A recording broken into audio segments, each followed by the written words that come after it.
Hello, this video is in response to some questions that were asked about Chapter 7, quiz, problem number 15.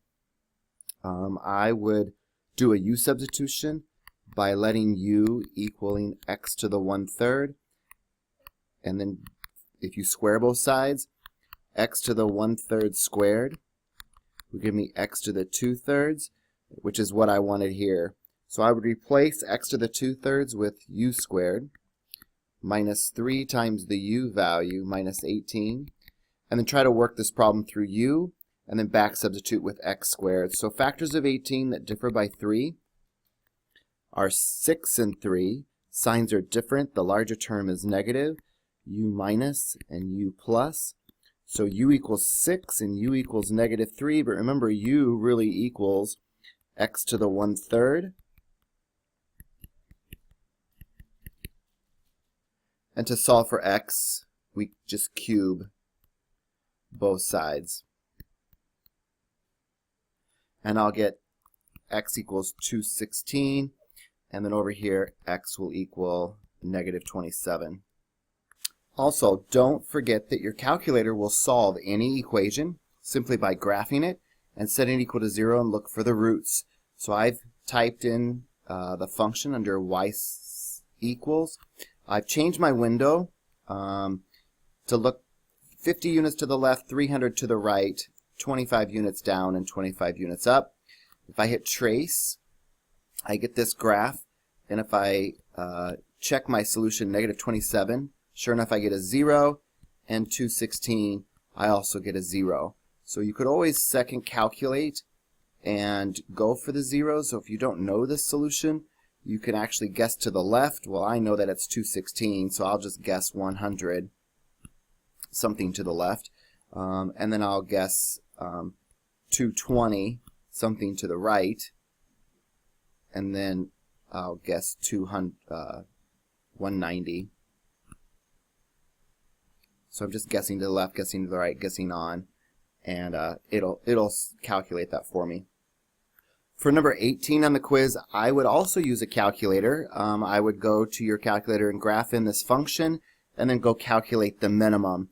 Of course, the minimum is going to be the vertex, so maybe you could just do the negative b over 2a to locate the vertex. But I think it'd just be easier just to go to your calculator. So again, go to your calculator, type in the function. I'm going to go to my window and again mess around with a little bit. I'm looking 10 units to the left, 50 units to the right, 10 units down, and 60 units up. Gives me something like this. To calculate the minimum, it's something close to the 0. It's the same process, but instead of 2, I'm going to choose 3, which is the lowest point. I'll guess to the left, negative 5. I'll guess to the right,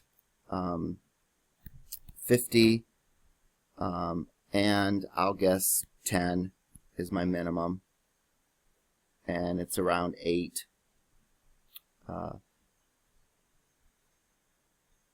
And then it has a minimum value of 0.793. So to answer the question, how many bicycles should the shop sell? I believe that would be 8, because the minimum would be the same location as the vertex. By the way, the average cost per bicycle then would be about 80 cents. But since it's in hundreds of dollars, that's really 79, about $80. For this one, I'm not sure if I actually covered this. For number 20, I would go under your stats and your edit. And under list 1, you can highlight list 1 and clear out any numbers that you may have in there. Highlight list 2 and clear out any numbers that you may have in list 1 or list 2. And then under the x values, under list 1, we're going to enter 0, 4, and 16, which are the x coordinates. And then I'll correspond them to list 2, which will be the y values. Negative 4, 20, and 44. I'll go back to stat.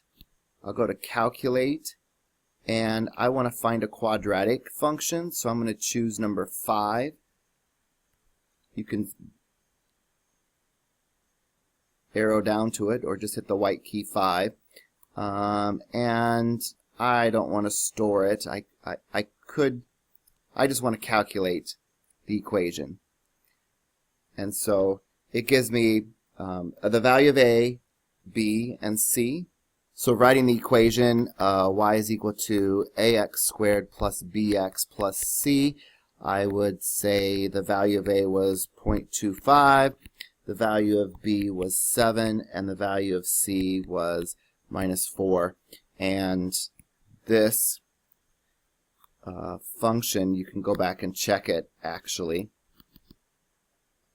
Well, I'll show you what I was going to do. If you go to Stat, Calculate, the quadratic regression, you could actually just have your calculator automatically stow this. And if you hit vars, y-vars, and press enter, that's going to dump the function under y1 before you calculate it.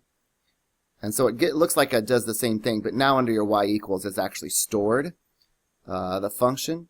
So when you hit zoom 6 or graph or trace, we're looking for these points. So you can see 0, -4 is a point. If I hit trace for enter, I better get the point 20. So the whole function's not showing on this. You could zoom around. You can try zoom 0 for a zoom fit. Sometimes that works. Sometimes that doesn't. You might have to just mess around with the window so you can see the whole function. I need to see further to the right and further up. So I'd go under your window, and this is just a guessing game, so I need to see further up, so I'll go to 200. But I'm really interested in that 16 and 44.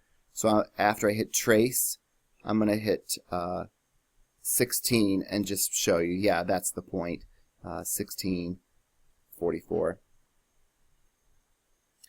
This last problem, number 21, is similar.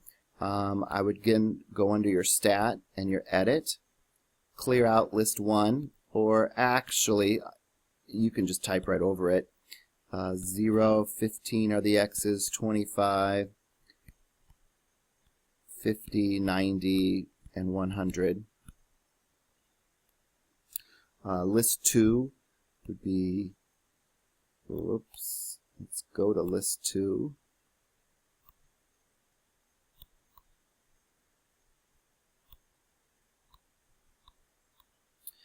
And put the corresponding y values.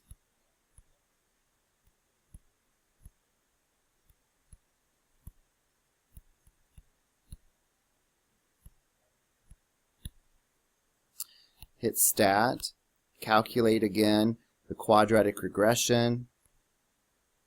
I'm going to stow this again under your vars, y-vars, just in case I want to look at this before I calculate.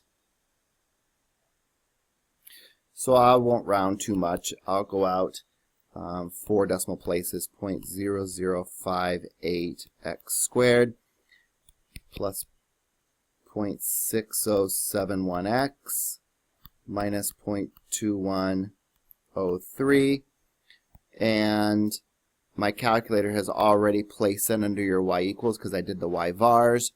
The next one says find the depth of the river at 60 feet. So if I hit zoom 6, then that's going to give me a standard 10 by 10. So I need to at least look out 60. I'm going to go to 100 to the right, and I don't know, looking 100 down and 200 up sounds reasonable to me.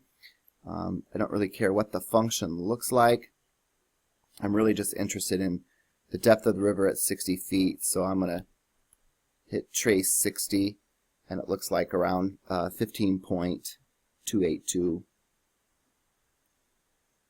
I hope you found this video helpful. If you have questions on how to type any of this into the calculator, I'll be happy to work out more problems or additional problems that you may have. You're certainly welcome to use your calculator on the test Wednesday, Thursday, Friday. So if you have questions, feel free to email me. Thanks.